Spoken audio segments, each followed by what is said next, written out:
কি বললাম? Purine. Purine মানে হচ্ছে এক ধরনের কেমিক্যাল, রাসায়নিক, যেটা আমাদের রক্তের মধ্যে যদি বেড়ে যায় তাহলে আমাদের শরীরে ইউরিক অ্যাসিডের পার্সেন্টেজ বাড়ে। পিউরিন কিসের মধ্যে থাকে? পিউরিন থাকে বিভিন্ন মাংসের মধ্যে। যেমন আমরা জানি রেড মিট, যত বেশি আপনি খাসির মাংস খাবেন বা রেড মিট খাবেন ওর মধ্যে প্রচুর পরিমাণে পিউরিন পায়। এবং বিভিন্ন সবজিতে, যেমন পুঁই শাক বা আপনি বাঁধাকপি, ফুলকপি, এরকম টাইপের যে খাবারগুলো আছে এর মধ্যে পিউরিন বেশি থাকে। এবং এই পিউরিন থাকে কিসের মধ্যে? মদের মধ্যে বেশি আর বিয়ারের মধ্যে বেশি। এবার ঘটনা হচ্ছে যারা মদ খায় বা বিয়ার খায় বা এই সবজি খায় বা মাংস খায়, অনেকের তো আবার ইউরিক অ্যাসিড নাও হতে পারে। তাহলে আমার বক্তব্য, তাহলে ইউরিক অ্যাসিডটা কেন হয়? মাথায় রাখেন ভালো করে, আমরা যে পিউরিনযুক্ত খাবারগুলো খাই, এই খাবারগুলো যখন আমাদের ব্লাডে মেশে পিউরিন, আমাদের ব্লাড কি করে? আমাদের ব্লাডকে আমাদের যে কিডনি ফিল্টারেশন করে, তো মেডিকেল সায়েন্সের কথা অনুযায়ী আমাদের শরীরে 180 লিটার রক্ত, ভালো করে বুঝুন, 180 লিটার রক্ত রোজ আমাদের কিডনিতে ফিল্টার হয়। 180 লিটার। অনেকে বলতে পারে স্যার আমার শরীরে 100 লিটার রক্ত নেই, তাহলে কি করে ফিল্টার হয়? একবার তো ফিল্টার হয় না, 12 বার ফিল্টার হয়। টোটাল মিলিয়ে 180 লিটার রক্ত আপনার শরীরে ফিল্টার হয়। এবার যদি আপনার রক্তের মধ্যে বেশি পরিমাণ পিউরিন থাকে তাহলে আপনার কিডনি অনেক সময় সেই পিউরিনকে পুরোপুরি ফিল্টার করতে পারে না, সেটা ফের আবার রক্তের মধ্যে আপনার মিশে যায়। এবার যখনই রক্তের মধ্যে মিশে যায়, এবার রক্ত তো সারা শরীরে যাচ্ছে। এবার আমাদের যতগুলো গিট আছে, মানে জয়েন্ট আছে, যেমন আমাদের এই যে হাতের এখানে জয়েন্ট আছে, পায়ের আঙুলগুলো জয়েন্ট, যত জায়গায় জয়েন্ট আছে, ওই পিউরিন কি করে? ওই জয়েন্টের মধ্যে গিয়ে ওখানে বাসা বাঁধে। বাসা বেঁধে একটা ক্রিস্টাল তৈরি করে, ক্রিস্টাল। আর এই ক্রিস্টালকে বলা হয় গাঁটের ব্যথা বা গটের ব্যথা। এই ক্রিস্টালই কিন্তু আমাদেরকে গাঁটের ব্যথা বা গটের ব্যথা তৈরি করে। তো মাথায় রাখবেন একটা জিনিস, যে আজকের ডেটে ইউরিক অ্যাসিড যদি বাড়ে তাহলে কিন্তু আমাদের পায়ের তলায় বা আমাদের গাঁটের ব্যথা, গটের ব্যথা, এগুলো কিন্তু আমাদের ঘরে ঘরে চলে আসে। তাহলে মূল প্রবলেম কি দাঁড়ালো? ইউরিক অ্যাসিড দায়ীকে, দায়ী হচ্ছে পিউরিনযুক্ত খাবার, আর সব থেকে বেশি দায়ীকে আমাদের কিডনি ফিল্টার করতে পারলো না। এবার ভালো করে বুঝুন, আপনার কিডনি কেন ফিল্টার করতে পারলো না? কারণ কিডনির যে ক্ষমতা, সেই ক্ষমতা আস্তে আস্তে ক্রমাগত হ্রাস হচ্ছে। তাহলে আজকে আমরা যখন ইউরিক অ্যাসিড বাড়ে আমরা কি করি? অ্যালোপ্যাথিক ওষুধ খাই, ইউরিক অ্যাসিড কমাই। আমরা যখন গাঁটের ব্যথা হয় আমরা ব্যথার পেন কিলার খেয়ে কমাই। কিন্তু মজার ব্যাপার হলো, আমরা ইউরিক অ্যাসিডের যে ওষুধটা খাই, আমরা যে ব্যথার ওষুধটা খাই, এ ঘুরে আবার কিডনিকেই ড্যামেজ করতে শুরু করে। তার মানে ও আজকে যে পিউরিনকে ফিল্টার করছিল, ওই ওষুধ খাওয়ার পর আরো কম ফিল্টার। এইভাবে আমাদের রক্ত যেখানে 180 লিটার আজকে ফিল্টার হয়, তখন ওটা 110 লিটারে চলে আসে, 120 থেকে 110 ওটা কমতে শুরু করবে। আর আপনার কিডনি আস্তে আস্তে আস্তে আস্তে ড্যামেজ হবে। আজকে চলে যান বড় বড় নার্সিং হোমগুলোতে, হসপিটালগুলোতে, বড় বড় আজকে যে মেডিকেল কলেজগুলোতে, সেখানে গিয়ে দেখতে পাবেন লোকে বেড পাচ্ছে না, কিডনি ড্যামেজ হয়ে বসে আছে। এটাকে আমরা বলি যে লোকটার নাম কিডনি ডায়ালিসিস করতে হচ্ছে। ডায়ালিসিসের পেশেন্ট ঘরে ঘরে আজকে। আমরা তো সুগার, প্রেশার, ক্যান্সার নিয়ে কথা বলি, তার থেকেও মারাত্মক রোগ হচ্ছে কিডনি ডায়ালিসিস। কারণ আমরা যত অত্যাচার করি সব কিডনির উপর। আমরা মদ খাচ্ছি, অত্যাচার হচ্ছে কিডনির উপর। বিয়ার খাচ্ছি, কিডনির উপর অত্যাচার হচ্ছে।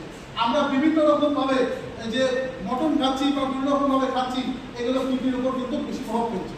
এবার যদি কিডনি ভালো থাকে আপনার অসুবিধা করবে না, কিন্তু মাথায় রাখবেন আমার ইউরিক অ্যাসিড বেড়েছে মানে আপনাকে ধরে নিতে হবে যে আপনার কিডনির ট্রিটমেন্ট কিন্তু আপনাকে বাড়াতে হবে। তাই আপনার কিডনিকে সুস্থ রাখার জন্য, আপনাকে যে যে ওষুধগুলো আমাদের খেতে হয়, যেমন আমাদের কোম্পানি থেকে একটা সবথেকে ভালো জিনিস আছে, তার নাম ইউরিক পিওর সিরাপ। ফর্মুলা কি সিরাপ? Uric pure syrup. আমরা যদি ইউরিক পিওর সিরাপটা ডেইলি 2 চামচ করে খাই, আমাদের কিডনির ফিল্টারেশন ভালো হবে। এবং তার সাথে আমাদের ইউটিআই প্রবলেমগুলো, ইউটিআই মানে ইউরিনারি ট্র্যাক্ট ইনফেকশন, কিছু ব্যাকটেরিয়া তৈরি হয় যেগুলো ইনফেকশন করায়, প্রস্রাবে জ্বালা পোড়া করায়, এগুলো আমাদের দূর হবে। এবং আরেকটা জিনিস বলে দিই, যে প্রোডাক্টটা এই মাসে আমরা বিনামূল্যে পাবো কোম্পানি থেকে, 1000 বিজনেস ভলিউম করলে, তার নাম হচ্ছে aloe vera juice. Yes or no?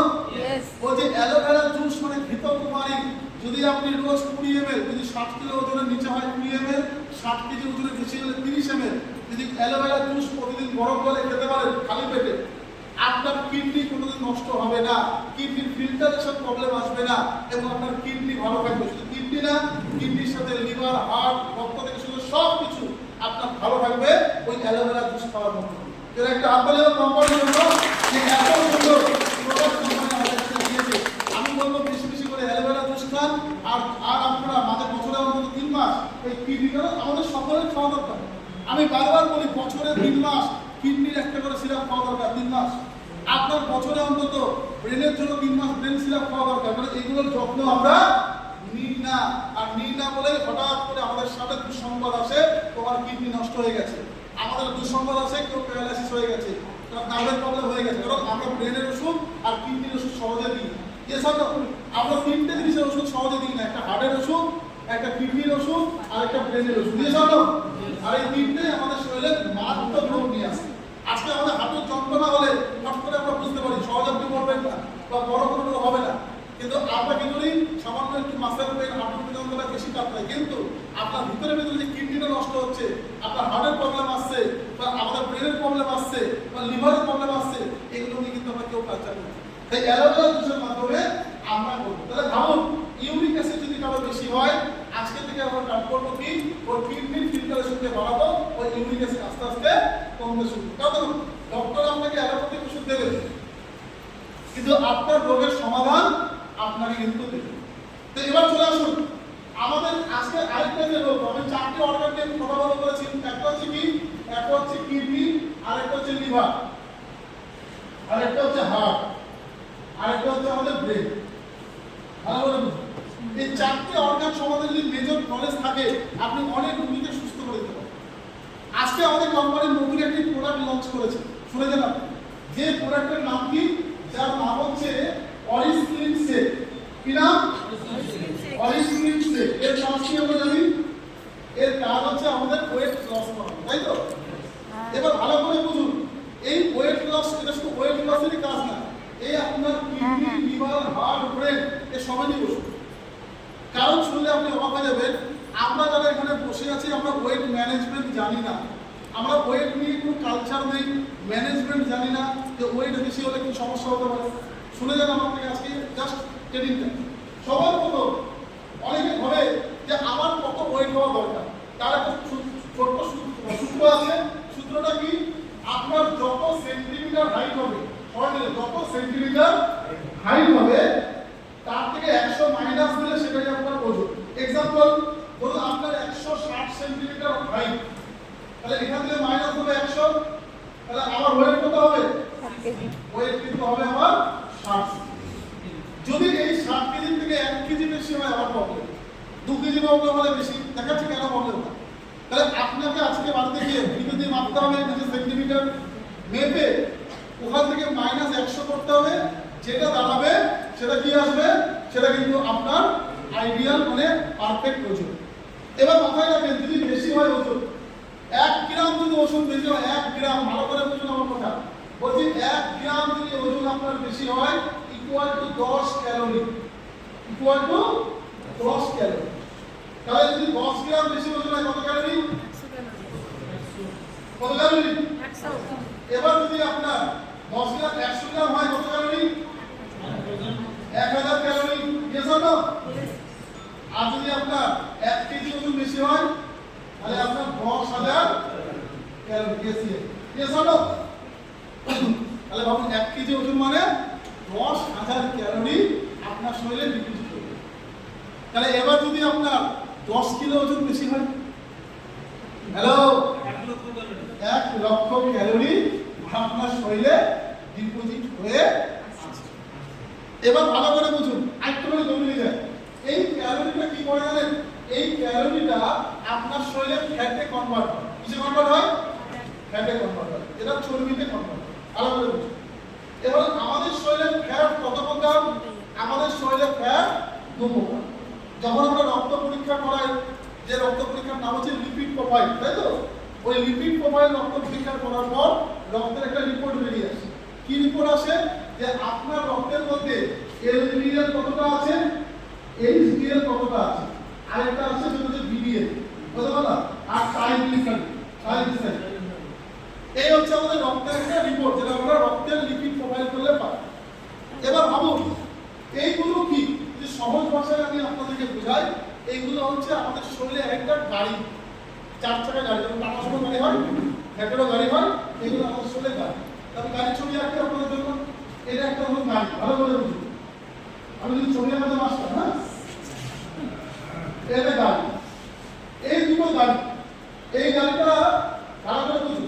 এটা যে এলডিএল এটাও গাড়ি, এইচডিএল এটাও গাড়ি। এবার যারা একটুখানি পড়াশোনা করেছেন তারা জানেন আমাদের এই দুটো কোলেস্টেরলের মধ্যে কোন কোলেস্টেরলটা ভালো? এইচডিএলটা ভালো, যেটা হাই ডেনসিটি। আর যেটা লো ডেনসিটি সেটা কি? সেটা হচ্ছে খারাপ। এই জন্য এলডিএলটা খারাপ। কেন খারাপ? তার ব্যাখ্যাটা বলছি। এই যে আপনার শরীরে ক্যালোরিটা বেশি, এই ক্যালোরিগুলোকে এই এলডিএল নামক যে গাড়ি আছে এই গাড়ির মধ্যে জমা করা, এই গাড়ির মধ্যে জমা করে এই গাড়িটা আপনার শরীরে ঘুরতে থাকে। এবার এই গাড়িটা যেখানে গিয়ে আনলোড করবে, ওই ক্যালোরিটা জমা দেবে, সেখানে ফ্যাট করবে। যদি এই গাড়িটা আপনার হার্টের গিয়ে জমা হয়, তাহলে কি হবে? হার্টের মধ্যে ফ্যাট জমা শুরু করবে। যদি আপনার ব্লাড ভেসেল, যেটাকে আমরা রক্ত নালিকা বলি, ওর মধ্যে গিয়ে ডিপোজিট হয়, ওখানে রক্ত জমতে মানে চর্বি জমতে শুরু করবে, ব্লাড ভেসেলের সমস্যা হবে, তাহলে ব্লাড প্রেশার বাড়াবে।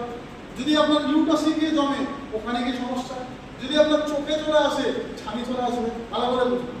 এরকম ভাবে আপনার শরীরে যেখানে যেখানে অনেকে দেখবেন বিভিন্ন জায়গায়